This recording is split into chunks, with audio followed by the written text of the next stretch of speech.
Dominic Ramos-Ruiz. Yeah. Is that correct? That's right. Say it with a Okay. little fuego. Say it with a little. Give us your take on. So it depends on if you are Latin American or Spanish. Okay. It's like, so Ramos Ruiz Uh-huh. if you're Latin, Uh-huh. Ramos Ruiz if you're Spanish, because of the Z at the end. And what Very are you? nice.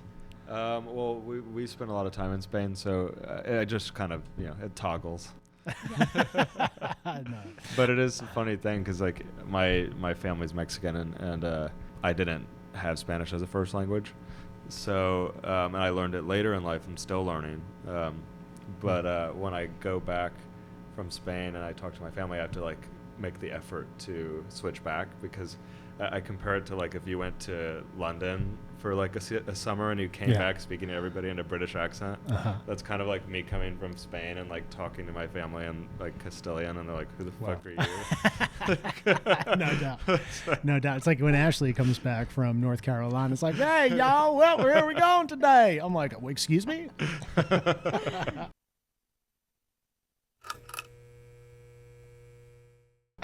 All right, so Ashley, let's give it your best shot here. Let's give it like American with like a little Latin flavor.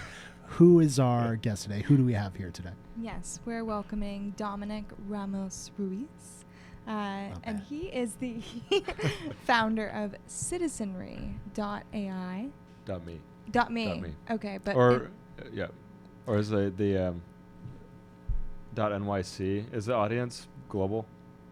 Well, tell us about any potential distinction from your end as you see it. But as I see it, Citizenry, is the org. That's right. But tell us a little bit about some of like the online specificity in terms of just sort of searching and if there's like a domestic or international. So tell us a little bit about that. Yeah. This is a big deal, like in the nonprofit world. A guy we had on, several of his orgs were .nyc. That's right. But tell us about you in particular. Yeah, so New Yorkers, well, anybody can find it on citizenry.me, but then New Yorkers, anything that's kind of New York facing, I do .nyc. Okay. So people can find it multiple different ways. I'm trying to get .org. Yeah. But I'm kind of fighting with somebody over that one right now.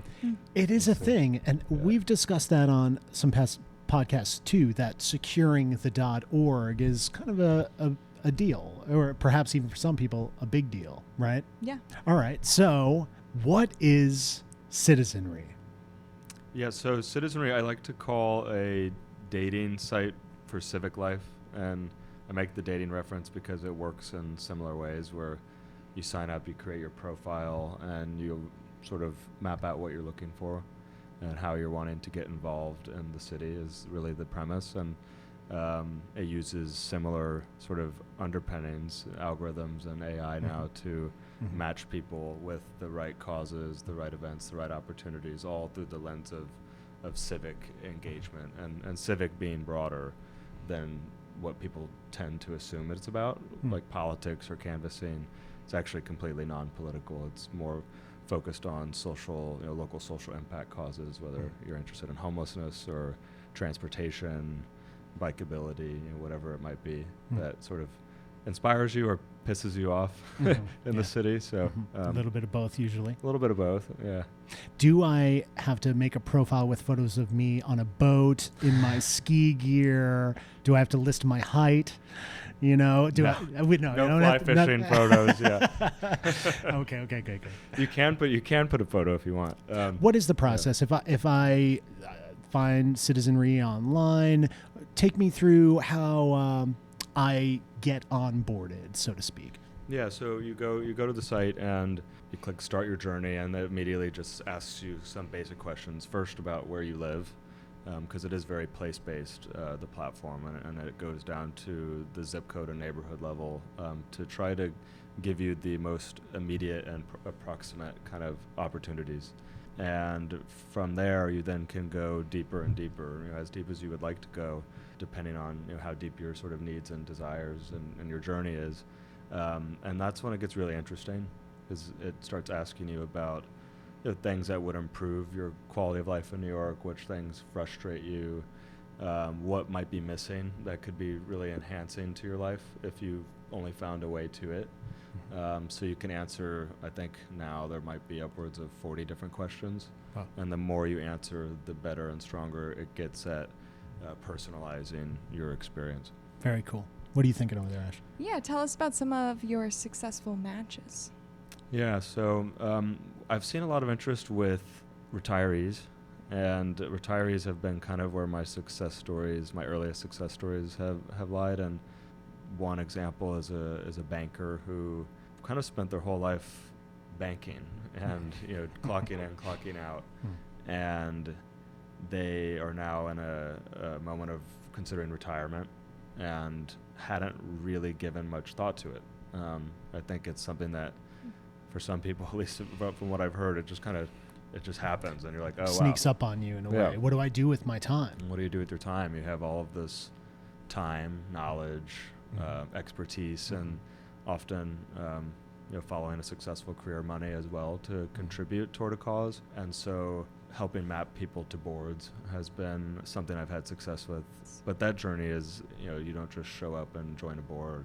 You have to kind of do the groundwork. And so that's part of this too, is giving that hands-on guidance where you can make those introductions, you can sort of get them to understand the behind the scenes of that organization and show up and volunteer before you ultimately join something. And are you the one helping to mentor the future mentors themselves? Or do you have other people that are helping you do that too? So longer term, yes. Right now it's kind of, I'm a one-man show. I have advisors and they're very helpful, but for now it's just me.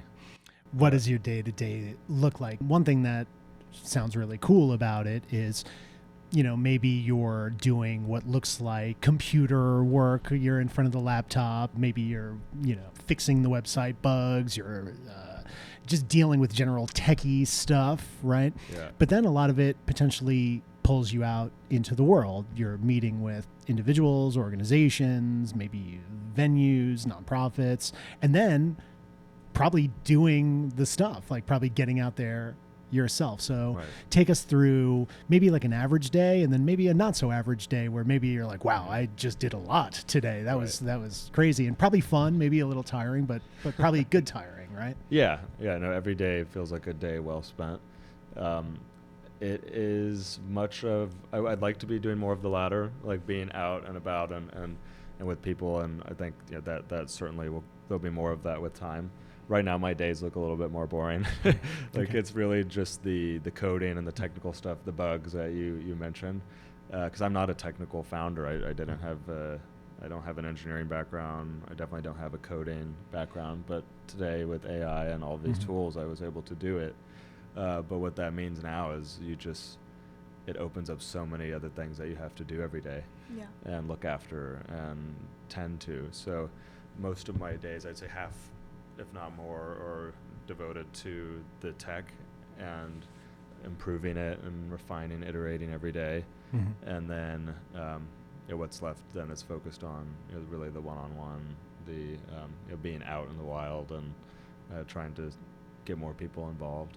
Yeah, and in terms of being out in the wild, you yourself are very active in different organizations in New York, and you've served at different roles, like Urban Land Institute was That's one right, I was looking at, the Federal Reserve as well. So I'd love to talk a little more about your journey, but also how your journey within that space drove you to founding this project. Yeah, that's a great approach to it.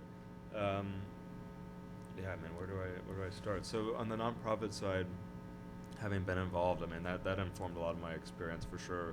Going from the day I arrived to New York and looking for friends and community and kind of professional networks to tap into, that was quite intuitive to me because I had an urban planning background. Cities are kind of my jam, and so I kind of plugged into things, and it came easy to me. And immediately got involved with Urban Land Institute, which is a nonprofit focused on urban land issues and real estate development, and that was the field I was in at that time. And I was able to really, embrace this community of other young professionals who were in that industry, and it changed the entire experience of New York. It immediately just, by the day from the day I joined that group felt a lot less daunting and overwhelming. Tell us about that. In what way? Yeah. I'm sure it changed the way you were looking at the urban experience, looking at the city, but tell us about how it changed the general perspective and framing, and then maybe how that affected you psychologically or emotionally too. So tell us, go a little deeper with that. Yeah. People, I mean, New York is really overwhelming, right? It's like there's just infinite possibility and choice, and when I plugged into this group, it also gave you behind the scenes kind of look at things, and you got inside access, and you got to see these projects that were coming out of the ground and feel connected to the city physically, but also from a community point of view. So there are like 600 other young professionals in that group, and they have regular programming that's almost weekly. And so I just showed up, and the more I showed up, the more sort of daunting the city felt. Yeah, in like a good way, it's like when you reach some level of awareness, you realize there's a whole other level of awareness, right? Like it doesn't stop. Tell us how the germ for creating a platform that allows people to engage in civic life in all its forms started to emerge. Did it start to develop while you were with that organization? Maybe it was the Federal Reserve too. That sounds fascinating. Maybe we should touch on that before you answer this question. What was your role with the Fed? Yeah.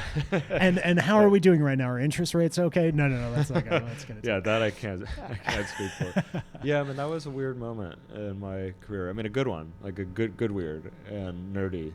I was wanting to do something more civic, I guess, and I was looking at working for the city government or going into economic development, and then actually on a hike during the pandemic, I had met somebody who worked at the Fed, and I realized that they were doing things that were related to urban planning. I had no idea around affordable housing and low-income communities and poverty, and it just opened up this whole new world of things that I found fascinating. So I interviewed, I got a job on this community development team, which was focused on trying to find market-based solutions to low-income communities.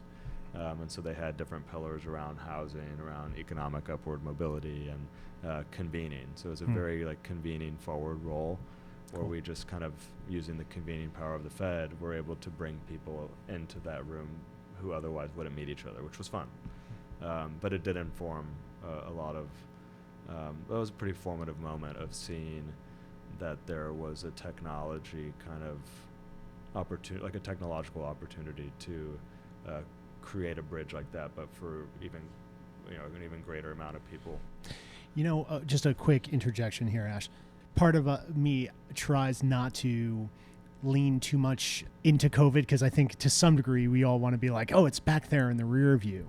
But it does seem like one of the positives, and certainly there were a lot of negatives and sensitivities involved with a lot of the disruption and illness, loss of life, et cetera. But it really did give a lot of people an opportunity outside of their day-to-day machinations, their goings-on, their responsibilities at their job, or whatever it happens to be, that it gave them an opportunity to reflect in all sorts of ways, but really reflect on the landscape around them. I was living in Williamsburg at the time, and suddenly I made going for walks my life, like many people did. And, walking for me, outside of maybe finding myself in a park and it's like, okay, now I can chill, was like werewolf sprinting from A to B with a lot of like anger or anxiety, like I gotta get out of the way, I gotta go. But anyway, the point is I did a lot of walking around, and with that, a tremendous amount of observation. And I found that even though I was in a neighborhood where I had already been living for some time, I started making all these discoveries. Like, oh, I didn't even know that church was there. I didn't know that this thing was here. Or, well, blah, blah, blah, blah, blah, blah, blah.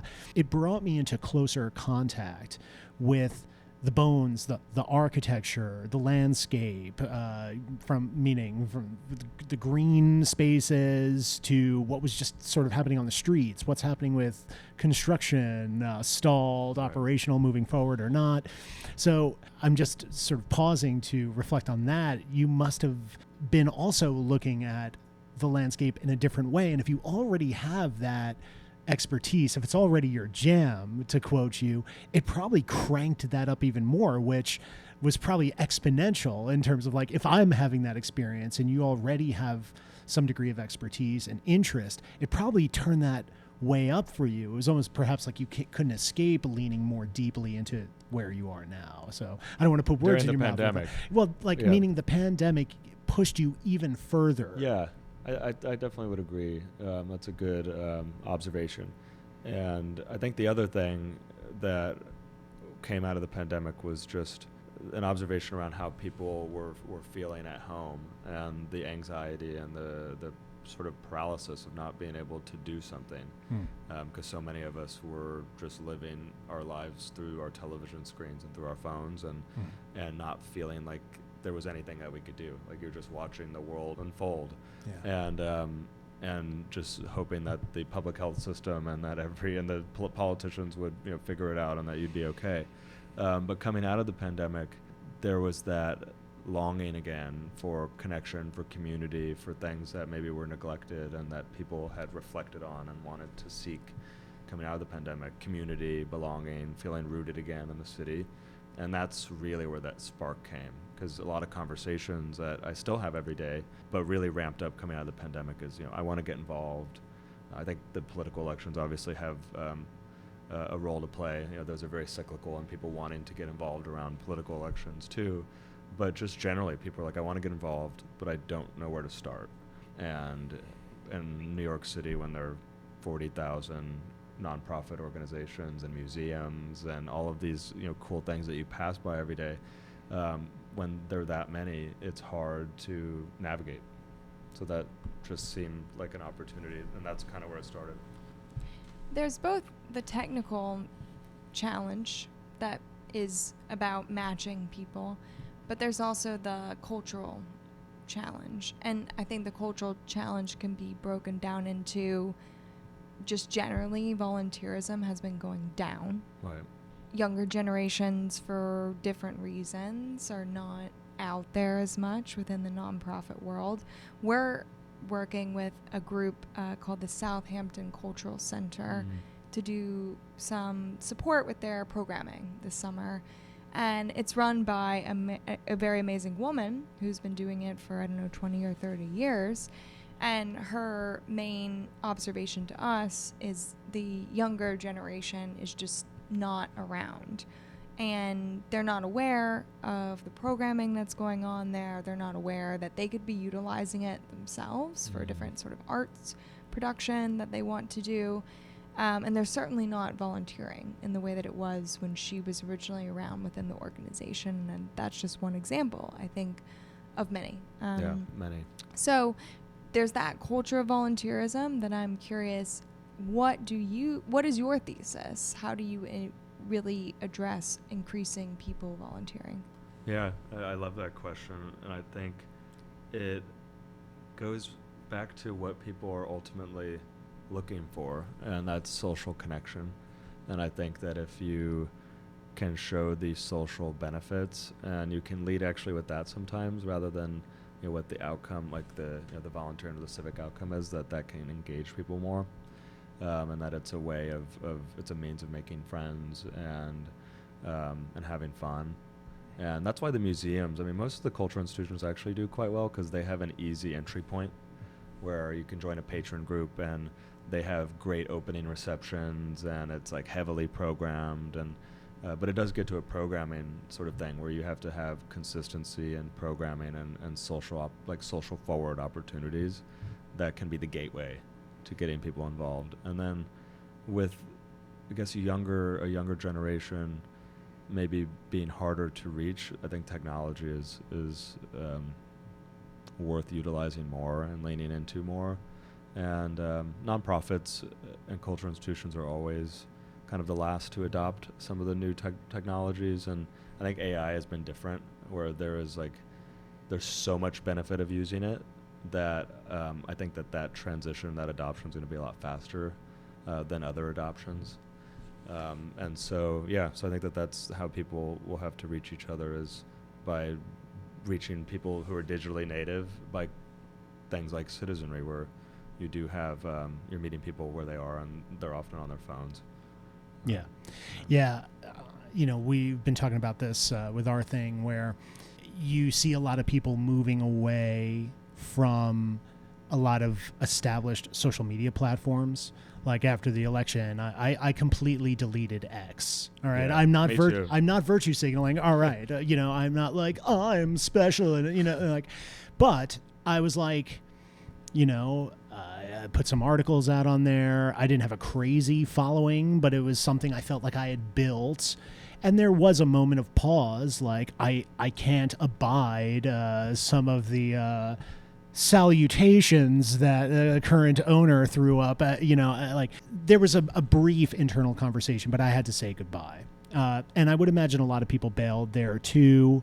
I mean, just recently with a lot of like the Meta, I saw a thing just today with like the glasses are, a code leaked that they're doing non-consensual facial recognition with the Meta glasses. You know what I mean? So it's like, how many examples being pulled in front of congressional hearings, actual sort of court trials, when it comes to people's mental health and being aware. I just saw the trailer got released today for The Social Reckoning, the sort of auspicious sequel to The Social Network, and it's all about how they're hiding Meta. I'm sorry to bash Meta or not, but how they're hiding the serious consequences of a social media life using these particular platforms that are really degrading your self-esteem, especially for young women. Like that's all out there. And I know people know it. The question is like, what are they doing about it? Now, there's a lot of things where I understand that these platforms are utilities to a degree, Instagram or TikTok. These are highly effective marketing platforms. This is where the people are. If they're leaving in the thousands, if not millions, they're still potentially billions. Facebook is still the biggest social media platform with over 2 billion users. How many of them are humans or whatever? Right. Instagram just had a sort of culling of bots and stuff like that. People maybe notice their follower counts going down. There's a lot of talk about, young Luddites, dressing like Virginia Woolf and meeting in Prospect Park and stuff. Great. But anyway, all of this rambling is to say, I don't think smartphones are really going anywhere. In fact, they may actually just advance. I don't think technology, especially if it's useful, is going to go anywhere. And even though some of the people at these organizations running them, founding them, are wildly problematic, the potency, the usefulness of a lot of these platforms are potentially here to stay. So I only say that, what we like about Citizenry and where maybe there's a shared ethos with us is like, if the technology exists, and we're talking hardware and some degree the software, and we could talk a little bit about AI beyond just using it to sort of build or maintain Citizenry, but can we introduce new platforms, new technology that actually provides a solution to these things? And part of that well-documented social media despair, it needs an antidote. And to just say, hey, get off, though not terrible advice, is a bit impractical. Yeah. All right. Easier said than done. Easier said than done. And I've been there, and I don't want to be a hypocrite too, because, there's sometimes where it's like, hey, Instagram is a great space to say, hey, or maybe check this out or whatever. So tell us about that, going a little bit deeper, looking at established social media platforms, perhaps even talking about Citizenry on those platforms. And not only that, stepping into that space and speaking to the technology when there's all this debate and conversation around technology and social media itself. So just where you are right now and where you were in the beginning with this technology. Yeah, with social media, or all the tech platforms that you mentioned, it's what is that phrase? If you can't beat them, join them.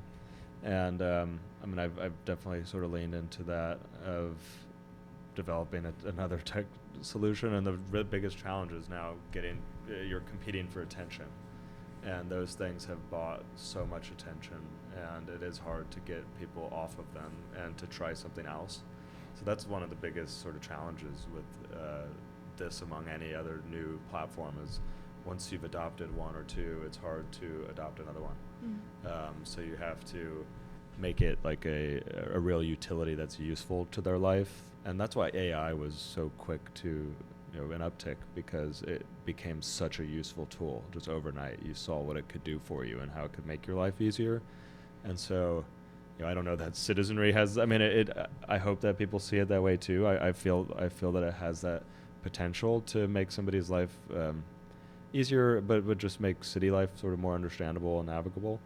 But it's tough. It's tough when the algorithms kind of work against positive things, as you both know really well. Yeah. When you are trying to create something that is a force for good, those things don't buy attention on feeds. And I even notice it with posting on LinkedIn, on Instagram, which are really the only two platforms I'm using at the moment, because it's all I have time for. But it's hard to put out things that really serve a useful purpose and break through the noise of stabbings and car hijacks and the war in Iran and what Donald Trump and Ivanka and everybody's doing. So it's a challenge. No doubt. What do you think are the ways that you are going to overcome those challenges? Yeah, I'm figuring it out as we speak. Do you have any ideas? No, we're open to them this, too. Yeah. Having a podcast appearances and TV appearances and wherever I'll show up. And I mean that's the old school way, but it's like it's a meaningful way of getting the word out. Also working with companies, and companies all have. I mean, this, and probably a lot of people on your listeners do too, is like corporate responsibility and maybe ESG is kind of a bad that's kind of faux pas now to like say ESG, but they still have those programs, but really it's like the CSR, like corporate responsibility, corporate citizenship, which is often independent of ESG. That has an employee engagement spin on it, where they care about their employees getting involved in the local communities. And so that's really the sort of sweet spot for this to gain real attention and traction, is to see it as an extension of companies' CSR and a platform that can get their employees doing good things for the community, and it's good PR for them in return. And we'll see where that goes, but it's pretty promising as an angle. So there's like sort of the culture of volunteering that's like a challenge to be addressed. There's also like within the nonprofit space, difference of cultures when you have maybe someone from the business world, and then you have the person who's been leading the nonprofit who's immersed in the issue and immersed in the context, has all the like specific data about their community, and they kind of speak a different language. And totally. I would imagine that bridging that is something that is its own sort of expertise, and I'm just curious if that's something that you're thinking about specializing in. A lot. Having been involved with a handful of nonprofits and being on the board of a few, that's a real friction, is the board's responsibilities and the board's contributions of time and skills and knowledge, but then the organization on the other end. And there are a lot of situations where the board members, the board itself feels like just a rubber stamp, and that it's all kind of symbolic, especially when you get to a certain size of nonprofit board. But I challenge that, because by charter, nonprofits and the executive directors, I mean, they essentially report to the board. I mean, that's the whole point. It's a governance structure, but most of them don't really work like that in practice anymore. So people, the executive team will present decisions that have essentially already been made, and then they ask you, they put together a nice PowerPoint, and they show you, and you nod and you say yes, and you're like, yeah, great, approved, and you move on. And then when somebody really wants to do something, they want to get their hands dirty, they have like real skills that are relevant to like an issue happening, they're often shut down, or they're just sort of met with sort of, nods and I agree, and then they still do whatever they're going to do anyway. So it is something that I'm aware of, and I'm trying to figure out the right way to be a mediator in some of those conversations. The follow-up, sometimes on our end, somebody be like, this is a great idea, and we love this. Now let me bring it to my people and get back to you. And I have like nightmares and dreams about them like running through some Kafkian boardroom, and they're like, no, we don't have the time, we don't have the resources. What is this? We've done this on our end. Why should we this? Or, so there's always that. One thing I kind of thought of was, we know people who coming on the heels of George Floyd and Breonna and the big sort of movements, COVID, and maybe a groundswell of interest in impact. Impact was like a big word in the venture capital world. It still is, but it kind of had like a zeitgeisty novelty, and how real was it? Going through a rebrand, I think, right now. How authentic, is that really? And if there are ventures tethered to that, are they being sustained, even if they're doing good work and all this kind of stuff? But I was thinking of corporations we were speaking to might have, some sort of philanthropic wing or arm or something. A lot of these companies had an individual or a couple individuals who were in charge of philanthropic spending at the company. And as we know, at a lot of corporations across the board, there's been a lot of layoffs and letting go of individuals. And a lot of folks on the chopping block have been folks who handle the philanthropic spending, right? So the economy shrinks a little bit, and they kind of look at their staff and they go, not only do we not really have the money to give away, but we can't necessarily continue to employ the person responsible for allocating those funds, right? And then of course, like, they're still posting like record profits after all, so it's a little bit more complicated than that, and perhaps even dubious. But that has been a thing we've seen too, right? Is like that component of corporations, let's say, and perhaps even nonprofits in terms of expanding, doesn't feel sort of as robust. So therefore, it seems like another use case for organizations like yours to step into that space and sort of fill that void, or at least take up space where there was previously activity. So have you been seeing stuff like that too on your end from the corporate side, or maybe even individuals I think personally? Individuals are interesting. I guess the thing that maybe is top of mind right now, and I would say over corporates, is the government funding. And so many of the nonprofits have lost government funding or are at risk of losing government funding under this administration, that they are looking to corporates, but they're increasingly looking to individual donors to help bridge the gap. The problem with that is that they can only still reach the same amount of people. It's really hard to, given their urgency, it's really hard to meet that urgency, their current means. And so they're doing the same things. They're hosting the same, annual gala in the same way that they've already, always done things. And it's really hard, particularly in a moment like this where they're under so much pressure. So that is a need that this is trying to serve, as just casting a wider net, because it is really hard. And boards usually grow or turn over with people who already know the existing board. So it's like, or even for benefits, if you get invited to a gala, it's usually from a friend or a coworker. And that only happens once a year. There are like all these moments in between those annual benefits that are engagement opportunities, and those still only happen by word of mouth and by referral. And it's like the most inefficient way of reaching people who could be really into what you're doing. Right. Or contingent. I get invited to a lot of galas. There's one going on for a big nonprofit soon at the Brooklyn Museum. And it's like, Kurt, you should come to this. And it's sort of contingent upon whether or not I could write about it at like a big publication. And my editors are like, nobody wants to read about this boring gala. You know what I mean? And I'm not knocking down the door necessarily to go to that gala. To be totally honest, I've been galla'd out over the years, and everybody has. You know what honestly. I mean? And Yeah. and they are nice. Yeah. They're nice, and obviously it's sort of a good cause. But there is something a little creaky about just like the whole paradigm, And I do think that expanding those opportunities for support over the entire calendar year, it doesn't mean get rid of your gala. And we've been hearing from A people lot of who them are.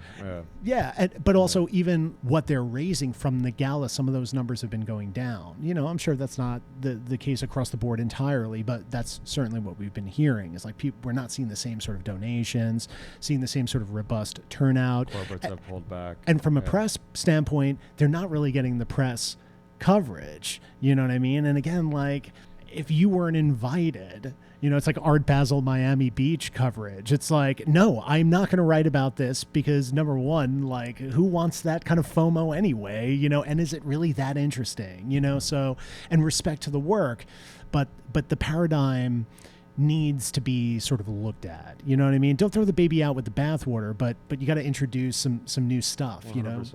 Yeah. Yeah, and also connect people more emotionally to whatever it is you're doing. I think having been involved with some theaters, they have I wouldn't say it's easy, none of it's easy, but they have a much easier job selling the mission of what they do because you can actually experience it firsthand. Mm-hmm. And when it comes to inviting somebody or it comes to fundraising on behalf of that institution, they can attribute that to an emotional experience that they had. You went to Shakespeare in the Park together, or you went to see this show, and it can take you and transport you back to that moment and that feeling. And that's really hard for other organizations who maybe aren't performance-based to do.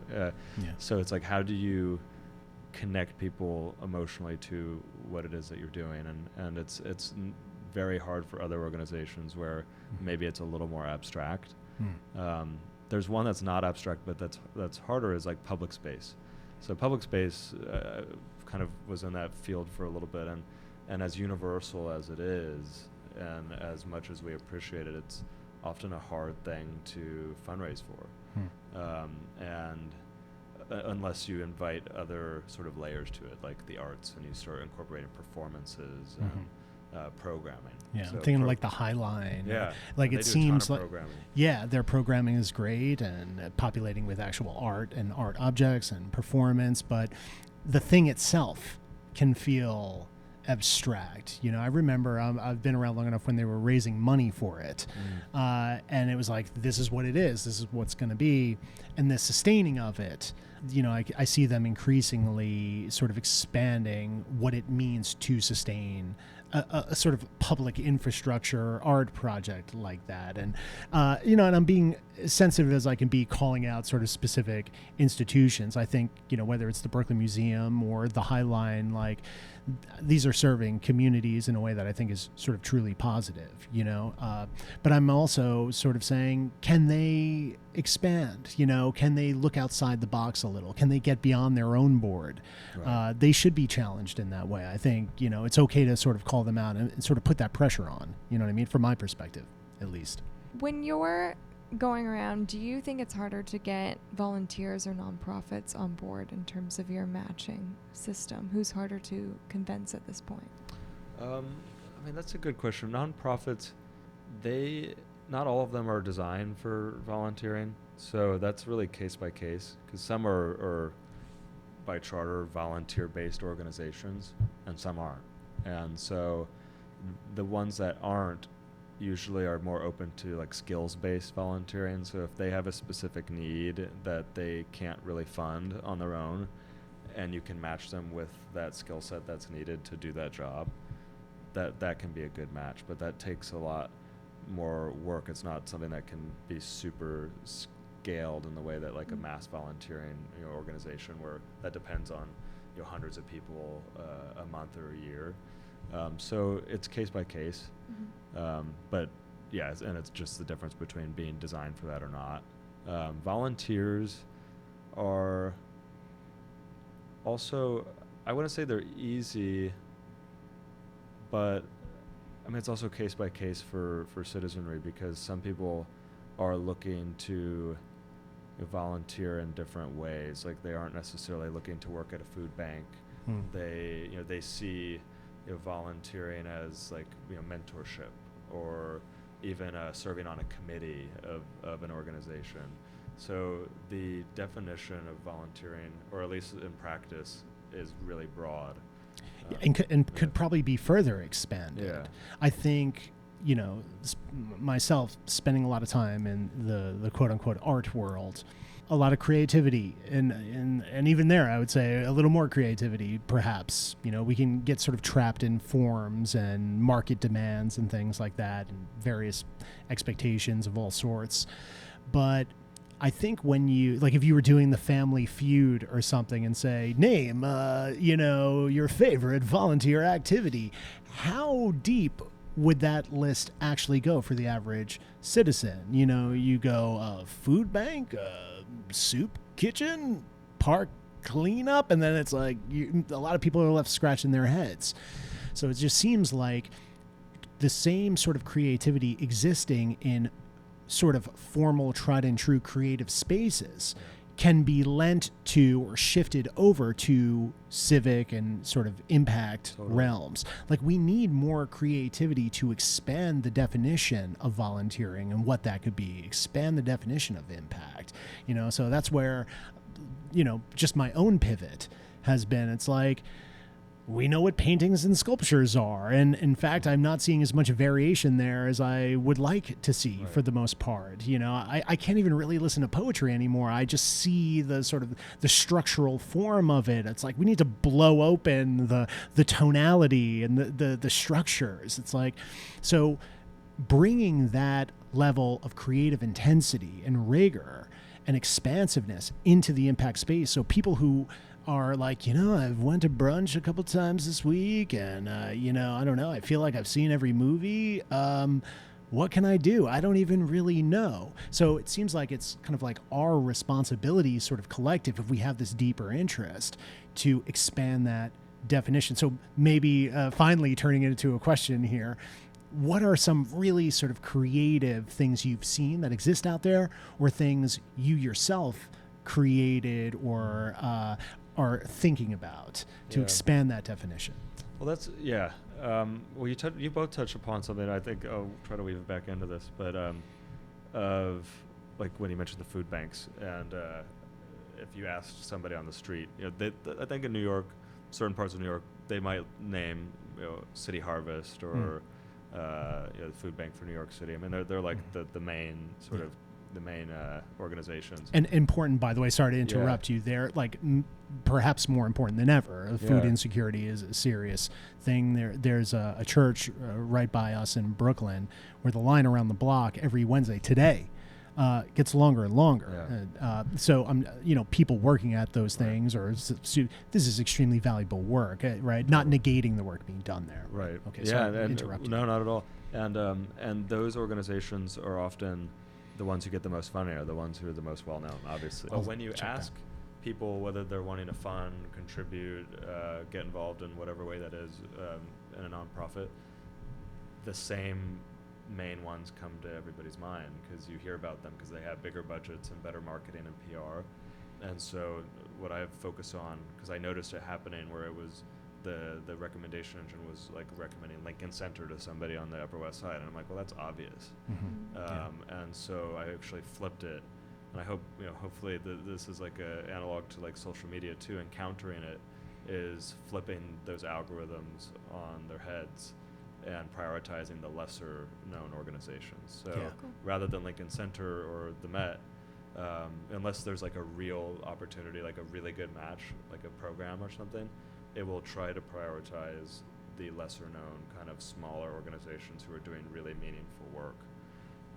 So that's one thing. So there's a chess club that was just put up on the platform, and my husband was like, well, that's not very civic. He's like, why is the chess club on there? And I just thought, well, you can't judge a book by its cover, and that might be a chess club, but they also have this education platform where they're using chess for kids and helping use that as a vehicle for intellectual development. Yeah. And so there's so many of these organizations that at the surface look like they might just be fun, but they also have a really, really meaningful sort of role that they're playing in the ecosystem, whether it's education or homelessness or sports. I think they can be both. Mhm. They can be both fun and impactful, and that's really a really great place to be in. Yeah, a great intersection there. I want to ask a little bit about AI. You mentioned kind of utilizing it to maintain the platform itself, but is AI integrated to help make some of these connections, connecting users with opportunities, institutions with volunteers? Is there an AI component embedded within the app itself? Yeah, I mean it's kind of 100%. Well, 100% not. That's not true, but it is like heavily AI powered. It wouldn't exist without AI. Okay. And that's often a question that people will ask, like when I'm filling out grant applications and things. It's like, are you using AI to improve your operations or to create efficiencies, or are you actually like your mission is powered by AI? And so that's the distinction, and that's the lane that we're in, is an organization that uses AI for its mission. And what that allows and affords people to find is really nuanced opportunities, like really niche. So it's like you can get as niche and as weird as you can, and it will find those intersections. So one example is somebody who grew up rowing, or maybe they're on a rowing team in college or a sailing team, and that's sort of a dormant passion because they moved to New York, and it's like, where the hell am I going to do that? But on the Hudson, there's a sailing school, and they use it as a way of teaching kids who are struggling with math and science, and they learn speed, velocity, all of these things, and they get high school credit for it, and they partner with over a dozen public schools, 100% success rate, and that would be recommended to that person, and it's unlikely that they know that exists, which is the point. Cool. And so it's finding those interests. Have you ever seen a connection powered by AI that kind of surprised you? Like, ooh, I wouldn't expect that connection to be made, or things that sort of furthered the mission of the app in a way where you were like, oh, I didn't even really think of phrasing it that way, or positioning this that way. Any pleasant surprises? Yes, there have been many, but I can't. Okay, that's a tough one to nail down here.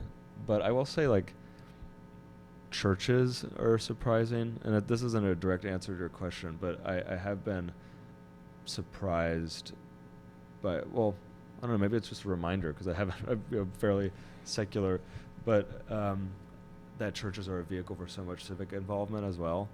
And so I added that to the platform because I'm like, oh, like, of course, if somebody wants to align, if they're Jewish and they aren't really tapped into that part of their identity, but they'd like to be, and they also care about X, Y, and Z, well, there's a synagogue that might offer those opportunities because they all have volunteering activities and classes, and so that was surprising. It wasn't something I went in thinking that would be on the platform, but it's led with the involvement, the engagement opportunity, rather than it being a religious endeavor.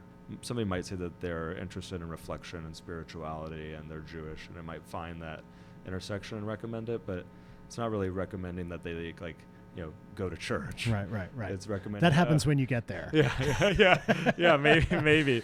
But at that point, maybe it's so qualified at that point, then maybe they're happy with that and can lean into it. But it's something that doesn't immediately come to people's minds as a way to like get involved anymore. When it used to be the center of society was like around church and libraries and all of these places that have become way far out of the zeitgeist. Totally. We talk about that a lot, right, Ash? Yeah. Bringing it back to like this culture argument, because I think that's kind of what is the biggest hurdle for both of us in terms of what we're working on. But we have this like culture of materialism or culture of even how people are looks maxing, or Yes. the way that I caught Ashley smashing her cheekbones the other day. I said, "Stop that now!" Actually, wait a second. They look great. Actually, maybe I don't keep even going. know what smashing cheekbones. I'm out of my depth. Yeah. She told me to stop talking about that a while ago. I was like, "Oh, the looks me." She's like, "Just stop. Just stop talking about it." But you know, that's the dominant culture, and that's the dominant paradigm we live in. And I think at the same time, there is a deep need for the culture of civic engagement and impact, and it answers so many of our big questions that we have as a society in terms of what do we do right now. You know, it all leads back to that as the answer. However, it's this huge hurdle. So when you take a step back, you know, not so much in your day-to-day, maybe in your day-to-day, but how do you think about how you yourself and your community, your alliances are going to overcome that?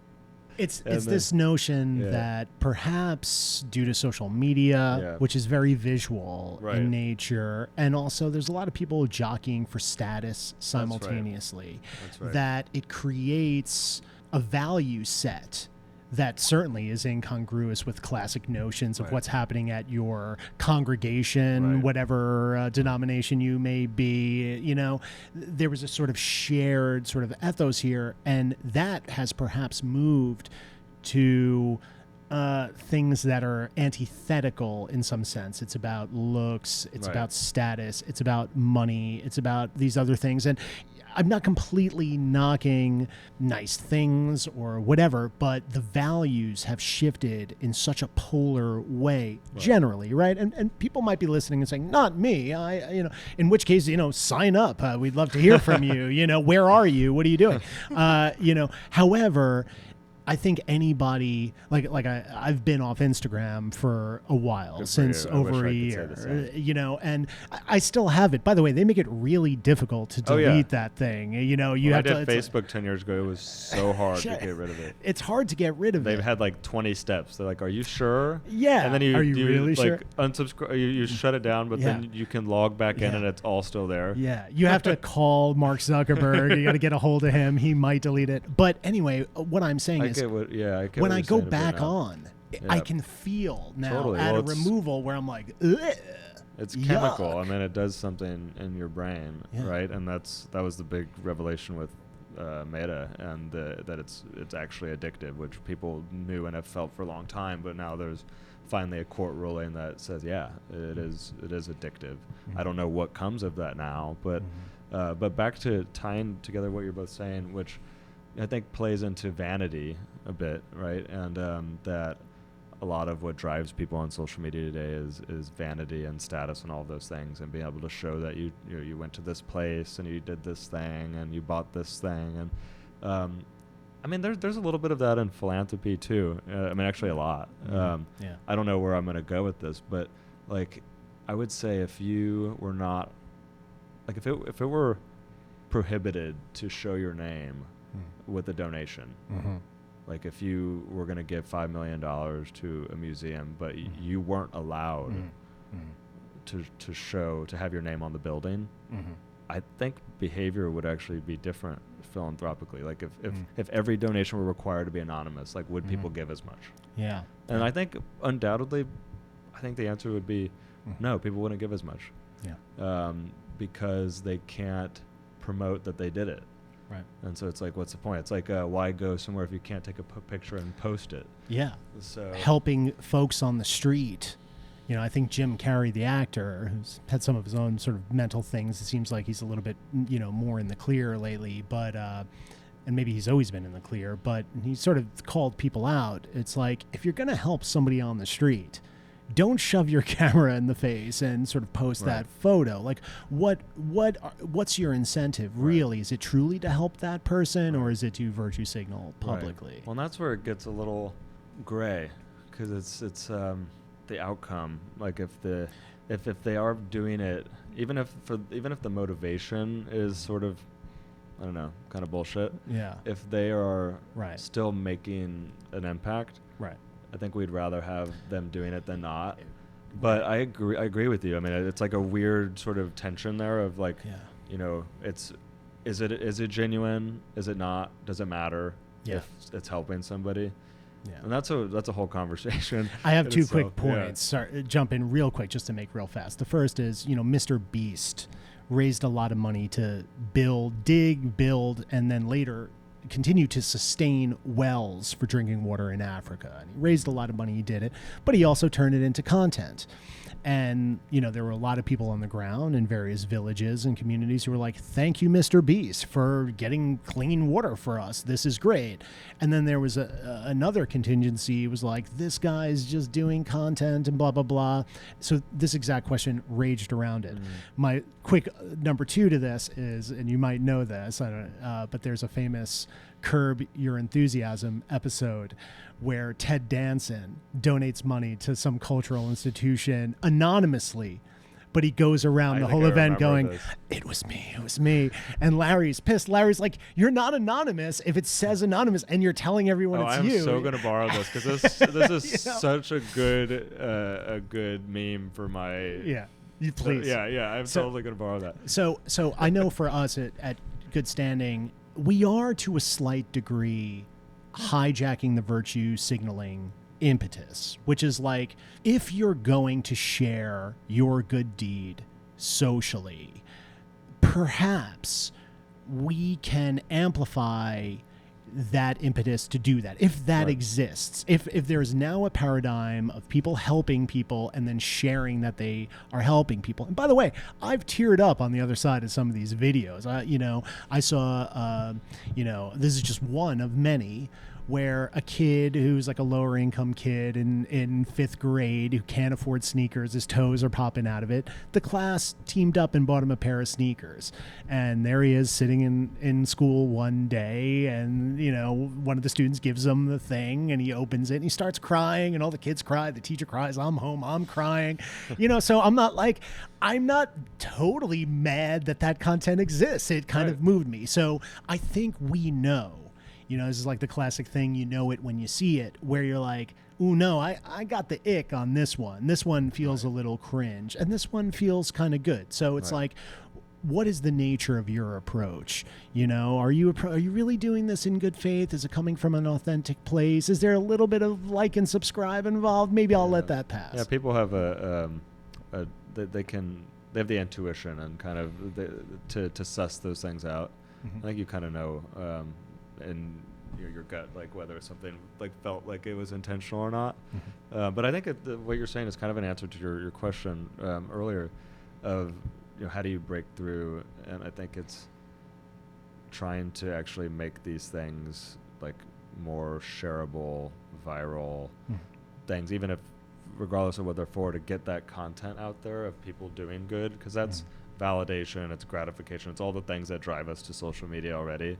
So if you can make doing good things like popular and I don't know, like if maybe you cool or cool. shareable, cool.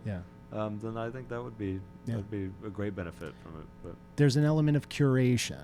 We say there's curation and we're aggregating too.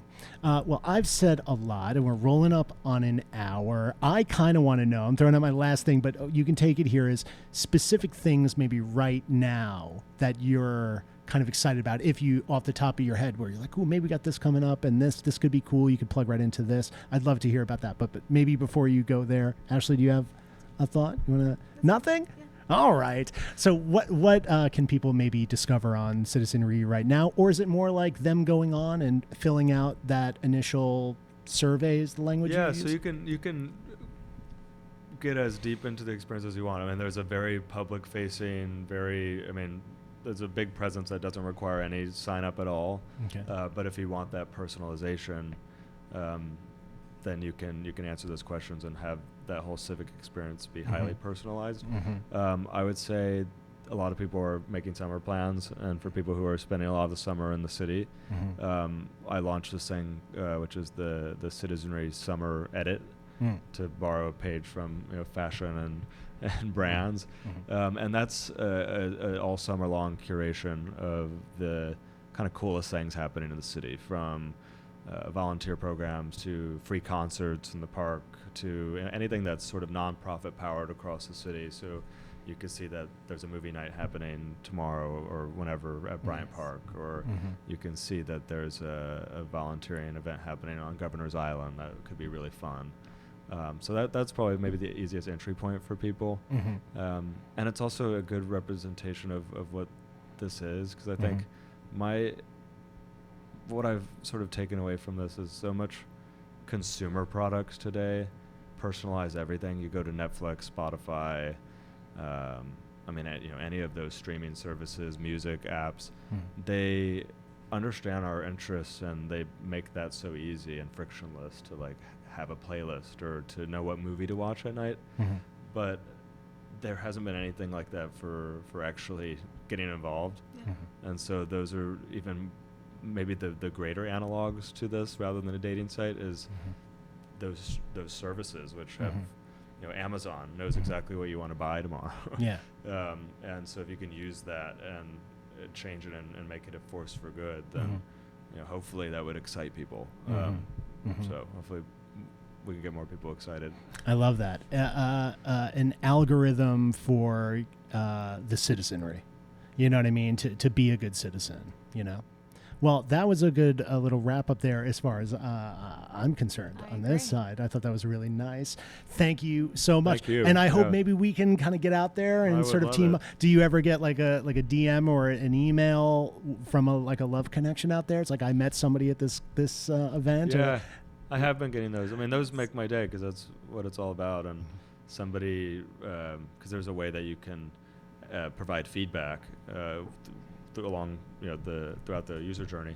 And a guy that I had never met, he lives in Brooklyn, he reached out and he put in the feedback button that he found this organization, he found an event, and he showed up that night because he had the night free. And he it was an organization that he was thinking about getting involved with already, but he hadn't really followed them to know when he could show up and where, and it did, and it worked, and he was really grateful for that and has said that he's getting more involved with the organization. So I think it's a great example. And it doesn't have to be planned far in advance. Like if you're free tonight, you're free tomorrow night, see what's going on and see, maybe it's a fun activity or maybe it's something that is more meaningful. And to wrap it up, like, if you're out there and you're feeling like a little bit like, oh, I don't know, like jump in, dive in, and you might feel good. You might be like, oh, that felt good. Maybe I want to do more. And you can post about it. All right. Thank you so much. Thank you for your time. Yeah, great to chat. Appreciate you. Likewise.